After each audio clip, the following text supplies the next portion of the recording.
Good evening and welcome to this edition of Tok Piksa.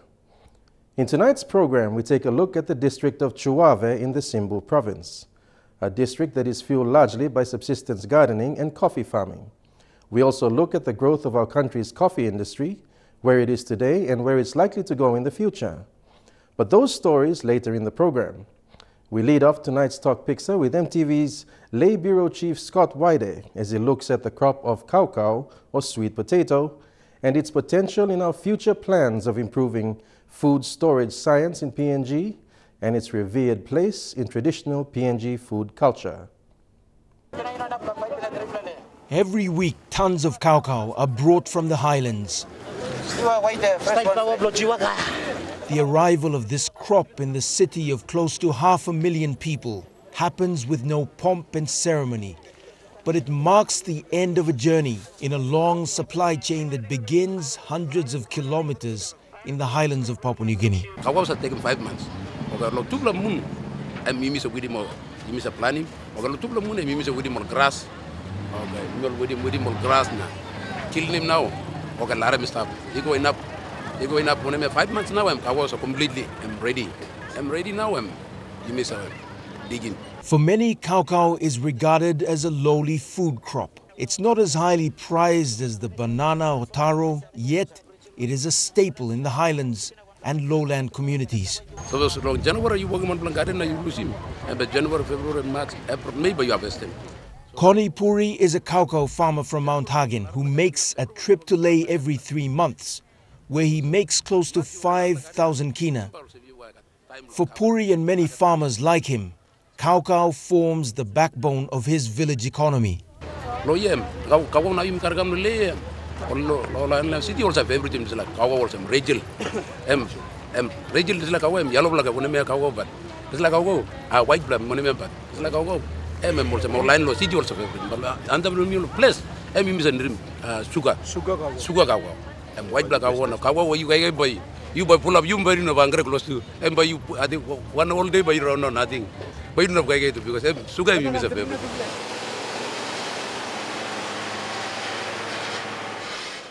In Lay, where the kaukau ends up, another group of people also hold the crop in very high regard. Scientists at the National Agricultural Research Institute in Lay have an ongoing project dedicated to the collection of material from different varieties of kaukau. NARI is the only government institution in Papua New Guinea that is the custodian to this store of knowledge and plant material. In this small lab, NARI's kaukau expert Elik Guaf shows us tissue culture from more than 100 varieties. It's a small but impressive array of plants that are being grown in this controlled environment. So inside of Papua New Guinea at the moment, we estimate about 5,000 different kind kaukau stuff inside of Papua New Guinea. All get edible? All get edible. Kaukau of Papua New Guinea and we can come up in flower. This flower now and come up in true seeds. This true seed and we go ready and now and dry and put down you go along ground. Now you get good environment, good ground, good rain, good sun. Now this true seed and go now and sprout and germinate. And we germinate now and come up in new kind kaukau. In itself, it should be a hybrid. But it got plenty all sawe mani tokol sem. You got all some challenges stop along this true seed. Na sampla em come up because sampla kaukau can cross one time narapla, but sampla can cross one time yet. So this true seed em germinate na em give rise long number long kind kaukau of Papua New Guinea. About 200 kilometers from Lay at Nari's substation in Ayura in the Eastern Highlands, another team of scientists are involved in similar work. What we focus long and we like trying to compare this lab pathogen tested sweet potato varieties plus the non-PT materials. Non-PT are the ones that we just kisi low field na we try them out low field to see the yield, because we could see that we savel or sample or literature review before some this virus and save causing this decline long yel blongol kaukau. All 7. The work being done by NARI has grown in importance as global concerns over climate change rise. Farmers, they keep their sweet potato in the field. But when we go lose time, when we have a change in climate, we have emerging of pest and disease, or we have different virus or diseases that affect our sweet potato. This is a local response to a global concern. With climate change, warmer weather has come with new challenges. In some areas, warm weather means more pests and diseases. Yes. Before you may not been looking this loud virus. It's been just now happen because of maybe the condition is good for this virus or good for the pest and all this. So you may get this like emergence of this kind of pests. So people are making more say, people are seeing this like material because those are original and are good materials for the farmers. So what we want to do is people are like cleaning tassel and then we give it back to the farmers so they can still have the same yield that they have before. PNG is a country, about 85% of our farmers are people are farmers. And there's a lot of concerns affecting food crop production. Either emerging crops, new opportunities, I think these all affecting the agriculture economy. And NARI's research capacity is huge and there's a lot of potentials in there. While work here is important, NARI struggles with funding and resources. Funding has been a difficult challenge we have had. Fortunately, we have had other partners from Asia or European Union have been our continuously or been supporting with our research funding. But in terms of PNG government funding, yes, they've been coming on and off, but I think there should be a continuous funding channel to research to address issues affecting all the farming communities in PNG. NARI has had some support from the national government of up to 2013. And in 2015, we've submitted for a PIP for funding for drought and climate change research and development in preparing communities that are vulnerable to drought and climate change. That's a PIP of 6 million kina, for which we have not got. So,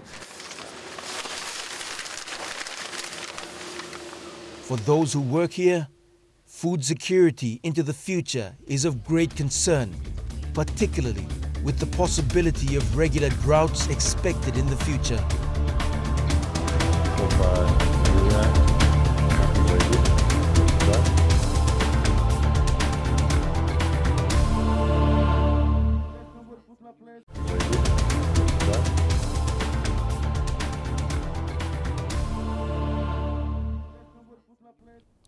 You're watching Tok Piksa. We take a look now at Chuave district in the Simbu Province. Like many other districts in the country, Chuave is not a mineral-rich district. The district's economy is fueled largely by subsistence gardening and coffee farming. Political heads of the district are thinking out of the box to find ways to help its people to participate in the country's growing economy. The district has named the SME sector as a launchpad and the way forward for the district and many others living a subsistence lifestyle. This comes as the government plans to support small to medium enterprises owned by ordinary Papua New Guineans. Edwin Fidelis has this report. Chuave in the Simbu Province shares a provincial boundary with Eastern Highlands Province. It is located about 100 kilometers on the outskirts of the provincial capital, Kundiawa. The island's highway runs through the district. Census estimates put the total population of Chuave at 40,000.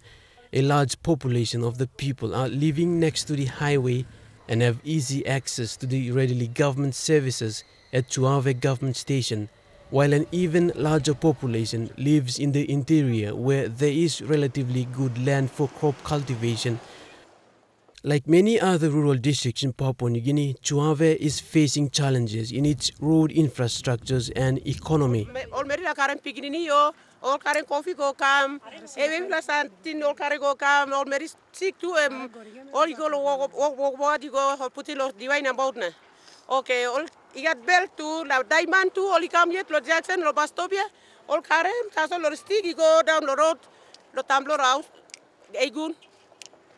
Okay, all go come and I'll open him road now. I'm blau masna, I'm blau since I'm about Since the last national election, roads, bridges and schools have become the district's priority areas.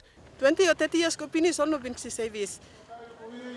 At this gathering at Onuma village, just a few kilometers outside of Chuave district headquarters, more than 2,000 people from the Onuma area and many more from the nearby villages gathered to witness the opening of a new road and to hear government's policy statement.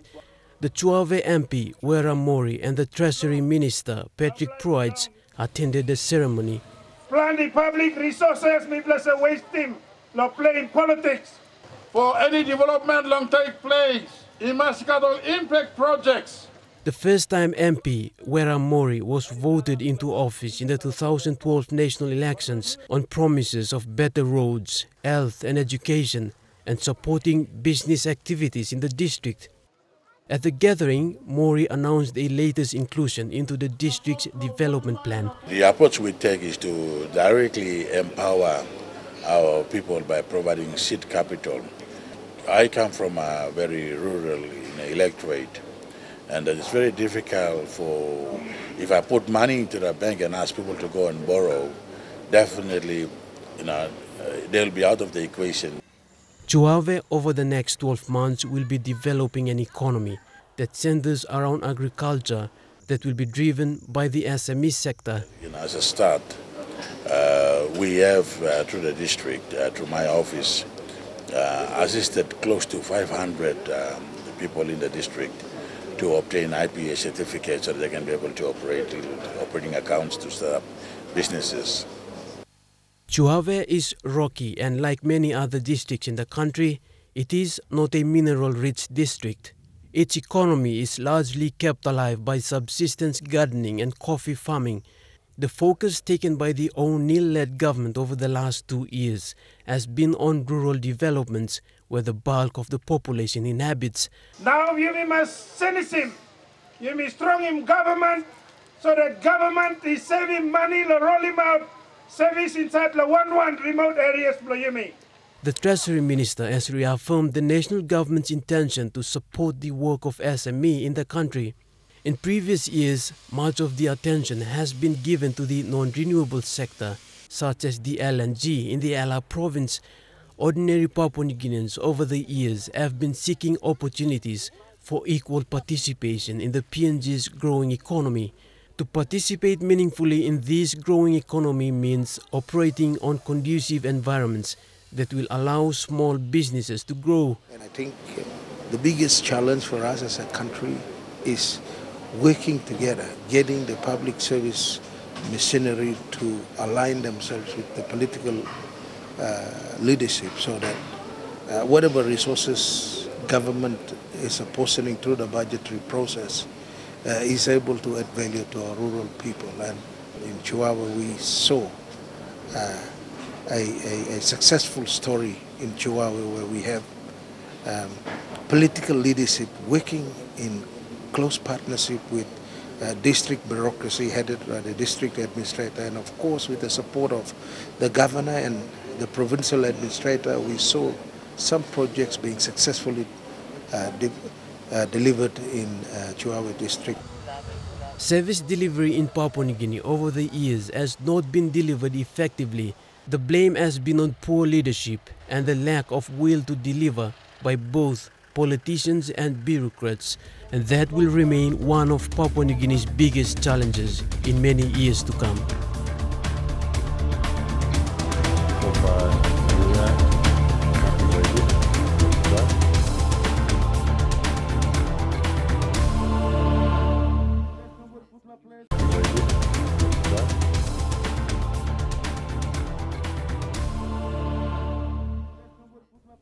Welcome back to Tok Piksa. Papua New Guinea is known for producing some of the finest coffee in the Pacific.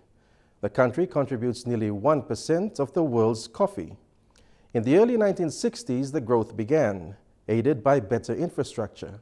That growth has taken the industry far. Almost 1 million bags of coffee are exported every year. Today, the future of Papua New Guinea coffee in the world market hinges on the quality of export beans, being shipped off to other countries. The Coffee Industry Corporation, a statutory body tasked to monitor the industry, has been working hard to keep high standards. In recent years, their stringent quality control checks have found that new coffee trees need to be planted and farmers need training. EMTV's Bethany Harriman shows us what needs to be done to maintain the coffee industry.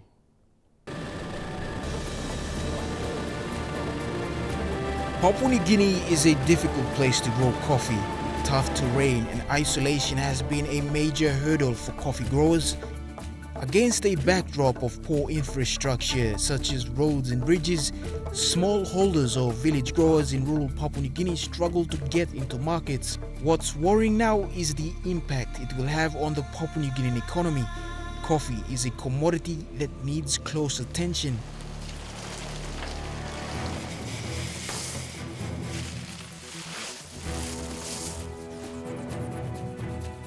A simple Mananderilo place where they started with scrap, then like this is how they are right now on the States.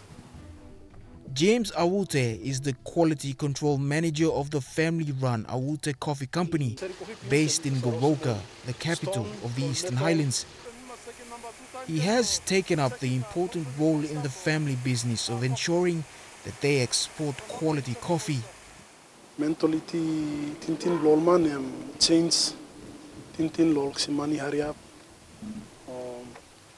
ono like lo tram coffee where CIC we got all standard where or CIC or recommending them or like lo hariap just lo simani na o tintin hariap lo simani na that's where you milk quality lo coffee.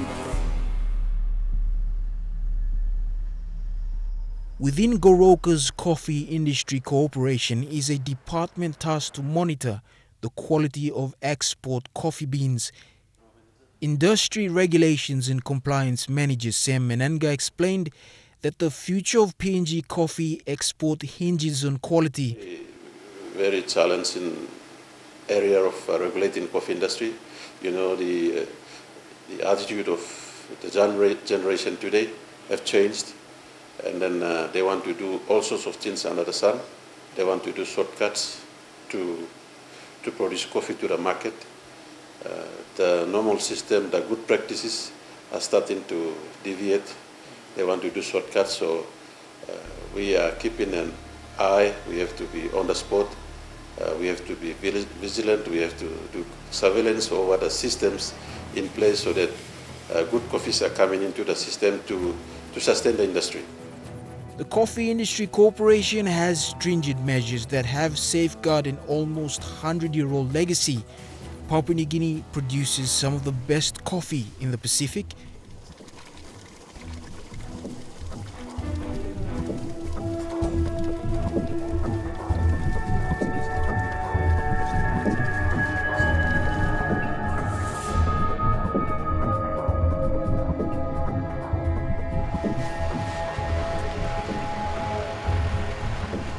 These measures lead all the way through to Lae in the Morobe Province, where export coffee beans arrive from the highlands and other regions of PNG to be exported overseas. But there are factors that's beyond our control that can contribute to some, quality problem that we see on the beans that come out. One can be Marie the way Kiliawi has worked at the Lae CIC office since its establishment in 1989.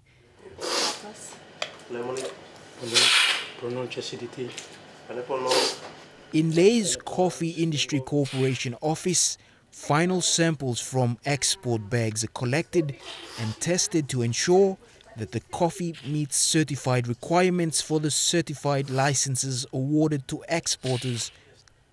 Here, the last of the cupping are done by dry and wet sampling.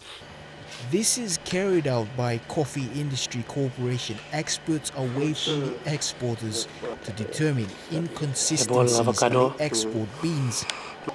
The inconsistencies found over the years give a grim future for the coffee industry. that we see on the beans that come out. One can be the weather, Especially when it rains a lot, it's hard for them to dry coffee properly and bring them out. That's one. Two is the accessibility to the market, the road. You know, in Morobe, we don't have regular ships calling in to the ports where coffee can come out, and also small planes. So the longer the coffee is stored back at the villages, it loses its quality. But within the Papua New Guinea coffee industry, there is a revival happening. It comes in the form of coffee cooperatives.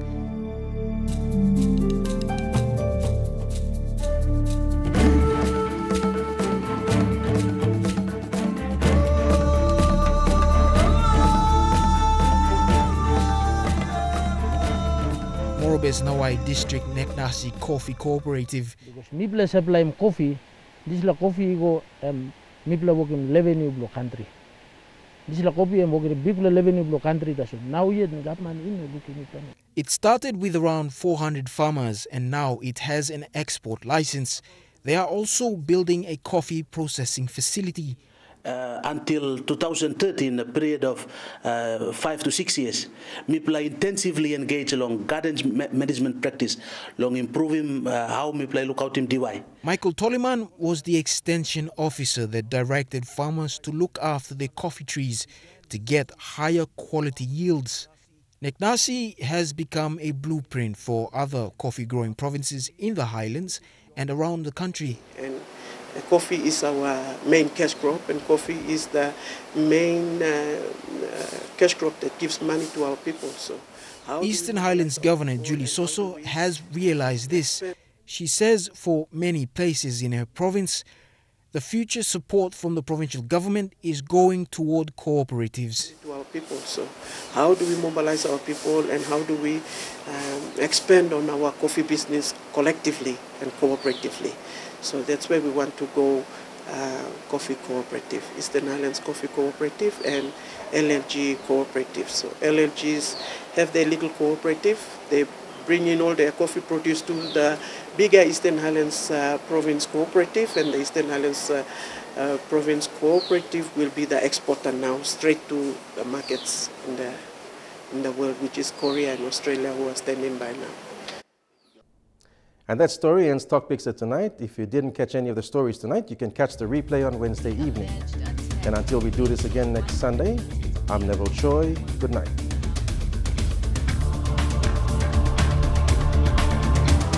Goodbye.